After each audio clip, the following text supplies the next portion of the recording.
Assalamualaikum warahmatullahi wabarakatuh. Perkenalkan, nama saya Muhammad Naufal Waras dengan NIM F1E1200055. Di sini saya akan menjelaskan tugas statistika terapan dengan judul Evaluasi Penerimaan dan Penggunaan Aplikasi Mobile E-commerce Shopee dengan metode Teknologi Acceptance Model atau TAP. Di sini saya berkelompok dengan Wahid Habibi dan saya akan menjelaskan eh, hasil dari penelitian kami dan saya akan menggunakan Smart PLS.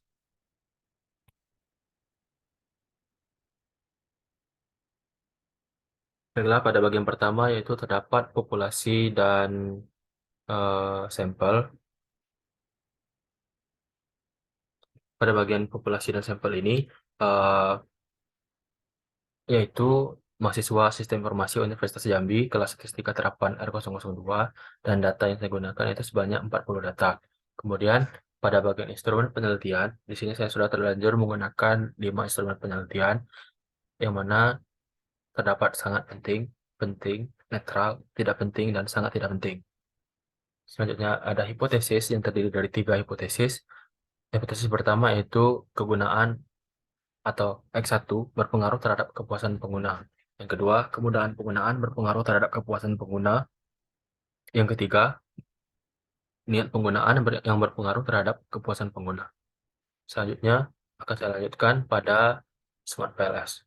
Di sini saya sudah membuatkan Smart PLS-nya, dan ini adalah eh, data yang akan saya gunakan dan akan saya analisis. Untuk yang pertama, kita lakukan itu uji konvergennya.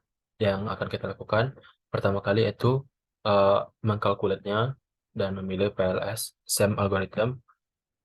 Kita start calculation.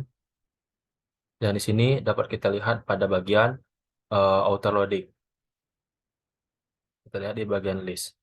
Nah, di sini dapat kita lihat uh, nilai-nilai dari outer loadingnya.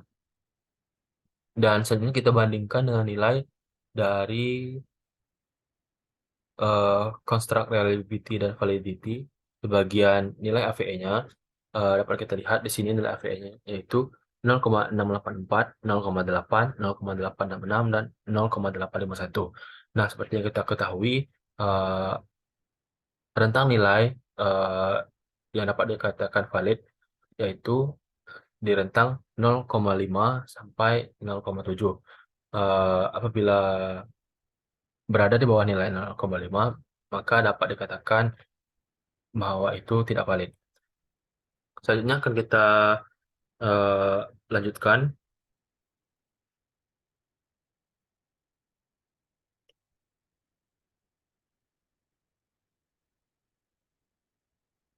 Kita akan lihat kembali di bagian outer loading. Juga tidak terdapat nilai yang berada di bawah nilai 0,5. Selanjutnya kita akan lanjutkan pada bagian uji diskriminan. Di bagian diskriminan validity di cross loading. Di sini dapat kita lihat nilai diskriminan di sini untuk X1-nya yaitu 0,822, selanjutnya 0,583, 0,608, dan 0,624.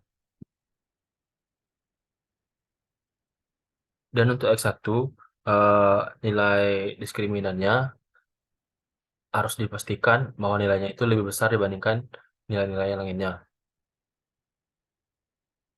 Selanjutnya, eh, selanjutnya kita juga akan melihat nilai dari uji R-square-nya. Jika kita lihat di sini, terdapat nilai R-square-nya itu 0,730. Dengan nilai 0,730 ini,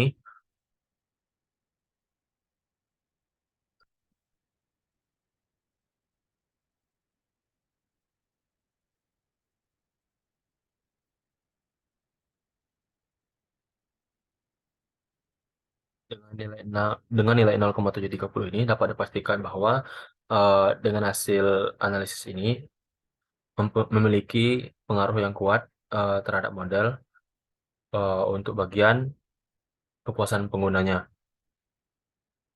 Kemudian kita akan melihat hasil analisis dari data ini. dengan kembali pada bagian awal dan kita akan mengkalkulat ulang, namun saat ini yang kita pilih itu bootstrapping.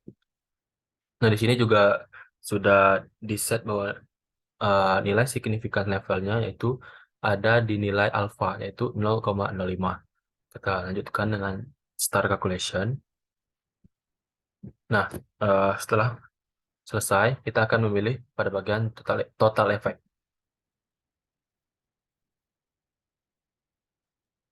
Selanjutnya kita akan melihat pada bagian main, stdef, t-values, dan p-values-nya.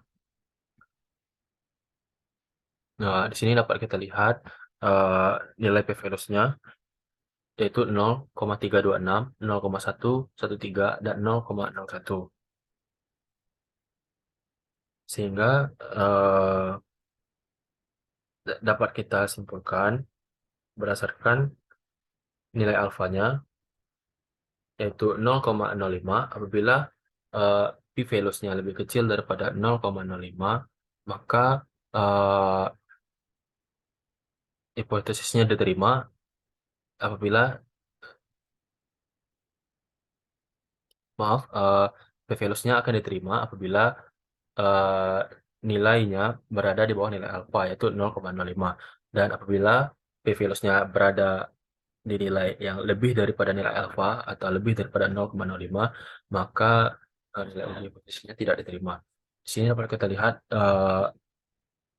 untuk X1-nya berada di angka 0,326, yang mana ini lebih dari 0,05, sehingga nilai hipotesisnya tidak valid. Dan selanjutnya di bagian X2 juga tidak valid, yaitu di angka 0,113, dan untuk bagian X3 yaitu di angka 0,001, yang mana ini berarti berada di bawah nilai alfa yaitu 0,05, sehingga data uji sehingga hasil analisis dari p-values X3 lolos dari nilai uji hipotesis.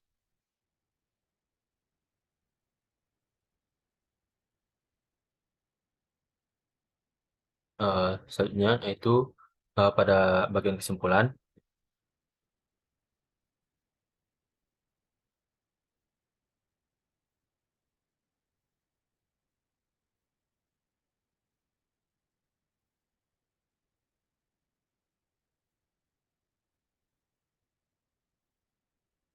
Di sini dapat saya simpulkan bahwa kegunaan atau X1 tidak berpengaruh signifikan terhadap kepuasan pengguna, dan kemudahan penggunaan tidak berpengaruh signifikan terhadap kepuasan pengguna. Dan di sini yang memiliki pengaruh signifikan terhadap kepuasan pengguna yaitu nilai X3 atau niat penggunaan. Baiklah, itulah yang dapat saya sampaikan. Terima kasih. Wassalamualaikum warahmatullahi wabarakatuh.